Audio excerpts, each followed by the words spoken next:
Good luck. Top 6 answers on the board. Kumplituhin ang linya ng mayabang na lalaki sa kanyang nililigawan. Kumpara naman sa iba dyan, labang ako sa black. Scarlett? Sa kagwapuhan. Naka naman. Nandyan ba ang kagwapuhan? Good. So, guwapo ka ayo. Guwapo ka ayo. Scarlett, pass or play? Play. Scarlett, let's go. 1-3. For the third consecutive time, para naparod na natin to. Well, kumpletuhin na ito, mayabang na lalaki. Sinabi niya to sa nililigawan niya. Kumpara naman dyan sa iba, lamang ako sa blank. Sa yaman. Sa yaman. Nandyan ba ang yaman? Yes. Tipi. Kumpara naman sa iba, lamang ako sa Kamachuhan. kamachohan. Nandyan ba ang kamachohan? Pwede, pwede. Play. Ano kaya to? Sa kabaitan. Sa kabaitan. Nandyan ba ang kabaitan? Oh, Scarlett. Ulit, kumpletuhin ang linya ng mayabang. Ito, mayabang na nanliligaw. Kumpara naman sa iba, lamang ako sa... Lamang ako sa paligo. Sa paligo. Hindi, di ba? Sinasabi nga yan. Lamang ako sa paligo. Lamang Ilang ako paligo? ng 10 paligo dyan. Oo nga, paligo. Nandyan ba ang paligo?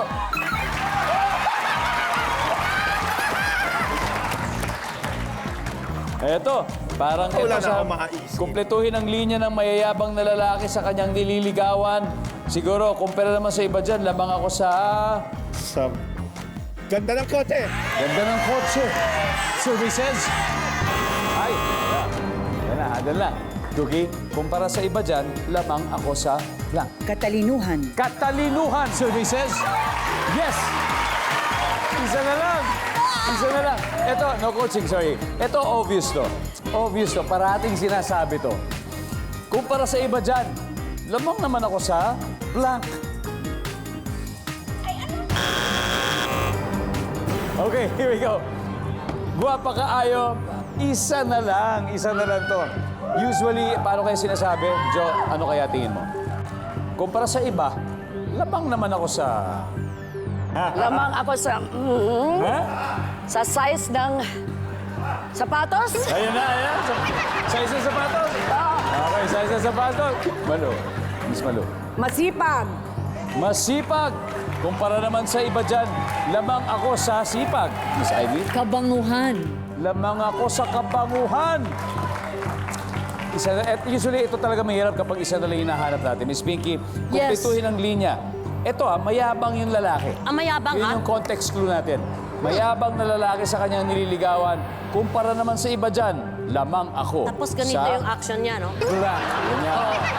Mga I'm thinking of something but I'm not sure. Lamang ako sa... Ayan, nandyan na. Lamang ako sa 3 seconds. Yes, 3 seconds. Laman ako sa tangkad.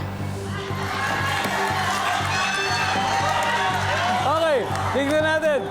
Hindi na naman nakinig si Miss Pinky. Bakit? Pangalawang pagkakataon na naman. Tingnan natin, nandyan kaya ang lamang sa height. Malalaman natin sa pagbabalik ng Family Feud. Welcome back to Family Feud. Salamat po sa araw-araw na suporta. Pero alam nyo, gusto po namin kayo makilala ng face-to-face. Hindi, kahit hindi face-to-face, pwede. Paano? Please send us your picture habang nanonood po ng show. Tapos kasama mo yung TV nyo or yung gadget nyo, mag-selfie kayo. Di ba para malay nyo, yung litrato nyo yung mapili namin at ipopost po namin sa aming social media accounts. Kaya ano pang inihintay nyo? Mag-selfie na sa harap ng TV at ipost nyo lang dyan sa comment section sa Facebook, okay? At pipiliin namin kayo sana. Back to the game. Kanina tinanong natin, ang team Guwapa Kaayo, ano kayo sinasabi parati ng isang mayabang na lalaki sa nililigawan niya? Naku, wala yan. Ako mas lamang ako sa black. Ang sabi ni Miss Pinky, hindi po siya nakinig sa recommendation ng kanyang teammates. Second time na niya ginawa, tama kaya ang instinct ni Miss Pinky? I'm just looking at you eh. I'm looking at you eh. You're matangkad eh. Nandyan kaya ang height